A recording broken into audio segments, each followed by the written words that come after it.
你好，我是节目主持人郑小超，你现在收看的是《天下文章》节目，内容来自网络上流行的热门文章。我现在为大家播报的这篇文章来自美国之音，作者向凌。日本主持 G7 视讯峰会，专家，今日乌克兰，明天东亚是剑指中国。台北，在俄罗斯入侵乌克兰届满1周年之际，日本首相岸田文雄邀请乌克兰总统泽连斯基参加七国集团 G7 视讯峰会。专家认为，岸田展现支持乌克兰的态度，以说服 G7 国家共同遏制中国在东亚可能的侵略行动，也借此提醒中国，日本的安保理念与核心价值不会有所退让。支持乌克兰，说服 G7 对东亚比照办理。今年的 G7 国家领导人实体峰会将于5月在广岛举行。日本是2023年七国集团 G7 轮值主席国以及联合国安理会非常任理事国。岸田文雄在俄罗斯全面入侵乌克兰届满1周年的2月24日主持 G7 视讯峰会，并邀请泽连斯基与会。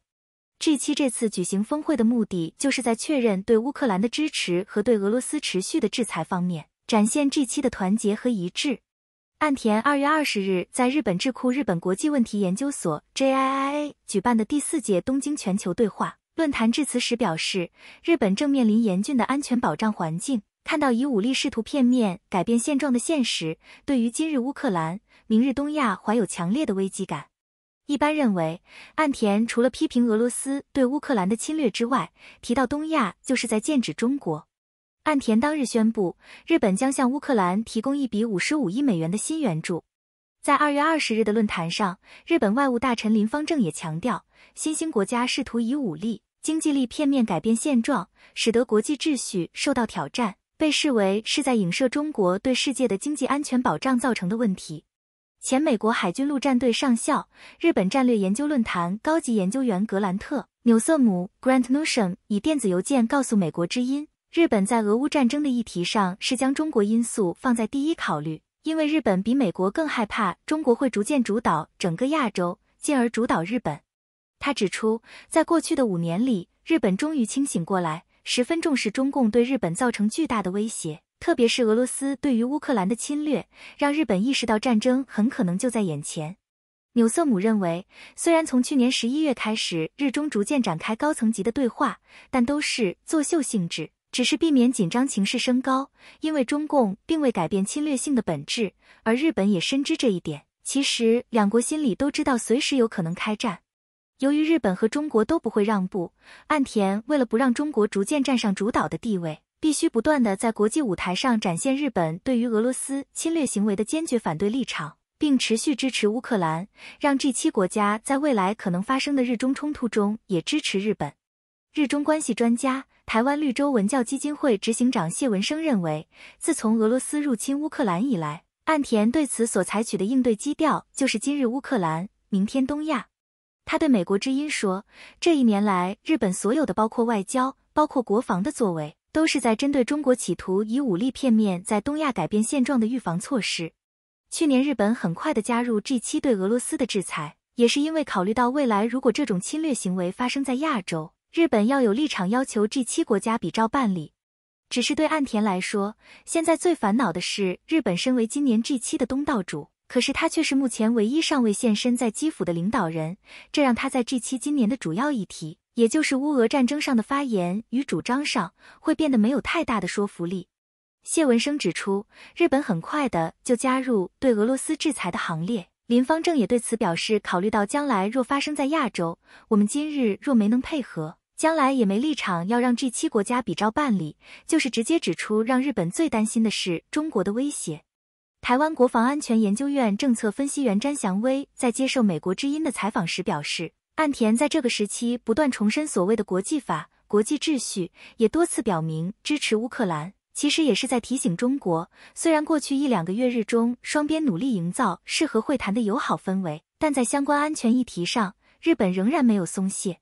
詹祥威说，对日本而言，他积极展现支持出乌克兰的态势，一方面是确保日本的整体的国际地位，确保后续日本在 G7 会议当中的底气，同时也呼应日本作为安理会非常任理事国逃避不了的责任。当然二方面也是在提醒中国，虽然在经济层面上日中双边都有进一步的期待与沟通以及合作，但在安全以及核心价值的层面上，日本是很难，或者是他根本是不会退让。俄乌战争促使日本安保快速走向自立自主。岸田文雄2月20日表示，目前日本周边的安全保障环境是在东中国海、南中国海遭遇有国家试图以武力片面改变现状，朝鲜的核武及飞弹活动更加频繁等问题，是战后最严峻且最复杂的状况。因此，去年年底，日本制定新的国家安全保障战略等，决定大幅改变安保政策。台湾国防安全研究院政策分析员詹祥威认为，日本的新版安保战略文件明载中国的动向对于国际秩序是空前的最大战略挑战，并不是如许多人所猜测的日本受到美国的压力所为，而是日本内部对于中国的威胁行径感到巨大压力后的决定。他说，安倍晋三长期塑造的以价值为核心、为基础的国际秩序逐渐开始发酵，对于不遵守国际法、国际秩序的行径，尤其身处第一线遭受较大安全冲击的国家，逐渐会选择比较强硬的响应作为，因此日本直接点名中国是空前的战略挑战者。日本不断透过战略沟通与对内、对外强化中国威胁的感受，在国际上得到相当充分的回馈，相对也确保了域外国家逐渐重视印太地区的安全议题。整体而言，长期对日本是相对有利的。日中关系专家谢文生表示，日本前首相安倍晋三看到乌克兰挺过全世界都认为会迅速败战的预测后，就对日本国民提出谏言，指出俄乌战争给全世界面临武力威胁的国家最大的启示，就是唯有展现出愿意保卫自己的国家，才能获得盟友的支持，使安保战略的改变得以顺利进行。谢文生说，日本战后最大的防卫战略的改变，整体上在国内来讲几乎没有受到很大的挑战。由于俄乌战争的影响，日本国安战略毅然地朝向自主自立大转向，不仅获得美国的大力肯定，也让美日同盟对印太地区的稳定有了更大的实力，可以让中国必须进行谨慎评估。日本战略研究论坛高级研究员纽瑟姆认为，日本在安保战略的改变让日本在国际间赢得相当高程度的尊重。他指出，过去数十年来，日本就像提款机一般，在全球事务上不断地以金元支持，但在武力上只能以最低限提供防卫性协助，再加上日本的国安只能靠美国，过去日本在国际间并未受到太多重视，尤其是中国与俄罗斯根本不把日本放在眼里，但这些都因为日本自己的决定改变了。纽瑟姆表示，日本新的安保战略让全世界知道，拥有并能依法动用强而有力的军队有多么重要，这不只让中俄必须正视日本的态度，也让印太地区的国家期待日本能协助他们抵抗中国的威胁。纽瑟姆认为，美国与 G7 等西方国家现在更愿意维护日本与印太地区的安全，这也将逼迫中国必须至少在外交手法上做一点改变。中国骑虎难下，只能与日本妥协。日本外务大臣林芳正2月18日出席慕尼黑安全会议时，与中共中央政治局委员兼中央外事工作委员会办公室主任王毅会面。林芳正在会谈时重申，希望中国在已确立的国际规则之下，对国际社会做出正面贡献。同时，针对乌克兰局势，也强烈要求中国以负责任的大国态度做出因应。台湾国防安全研究院政策分析员詹祥威表示，在俄乌战争的问题上，中国一开始展现中俄合作的态度，指责西方才是发动战争的元凶。但是当西方国家纷纷展开对俄制裁，战略响应又愈来愈强烈之后，中国就担心若被划入与俄罗斯的邪恶阵营，因为这对中国的国际地位以及形塑国际道德制高点是相当不利的，更会让中国的疫后经济复苏受到很大的冲击。詹祥威说，我认为现阶段中国有一点骑虎难下，这也是共产威权国家必然遇到的问题。现在中国一方面要确保中俄关系的稳固，二方面要在乌俄议题上取得新的道德制高点，来吸引更多中南美洲或非洲等开发中国家的支持，三方面必须回头巩固中日关系，作为对美关系的替代控管路线。所以在 G7 峰会前，中国对于西方民主国家的强硬态度不至于有太大调整，但对于日本的操作就会稍微趋向缓和而细腻。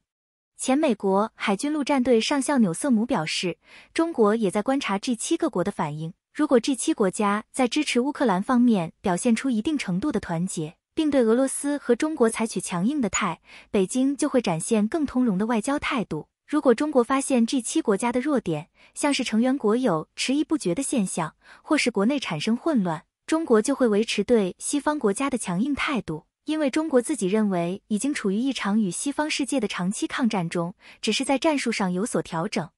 台湾绿洲文教基金会执行长谢文生表示，中国受到美国的科技制裁及新冠肺炎之下几乎锁国的政策影响，再加上习近平采取国进民退的措施，让中国在经济的成长上陷入了极大的困境，也迫使战狼外交必须先暂时收下。因此，对于日本去年安保3文书的修订内容，中国也只能象征性地表达意见。谢文生说，现在中国对日本的二战历史问题的情绪勒索已经几乎起不了任何作用了，反而是日本整天到处跟大家说今日乌克兰，明日东亚，然后不时地提到尖阁群岛，中国称钓鱼岛，台湾、东海、东中国海、南海、南中国海、香港、维吾尔，让中国一再跳脚，可是又必须跟日本妥协。谢文生指出，日本近期面对中国所采取的基本态度，就是该主张的就要表达出来。中国为了离间美日同盟，好在印太地区找到突破口，也只能骂在心里。以上是今天天下文章节目。天下文章来自网络流行文章，我们尽可能注明来源，如有遗漏，请在节目区留言告知。谢谢大家收看。如有任何人不同意播报你的作品，亦请告知。我是郑小超，谢谢观看。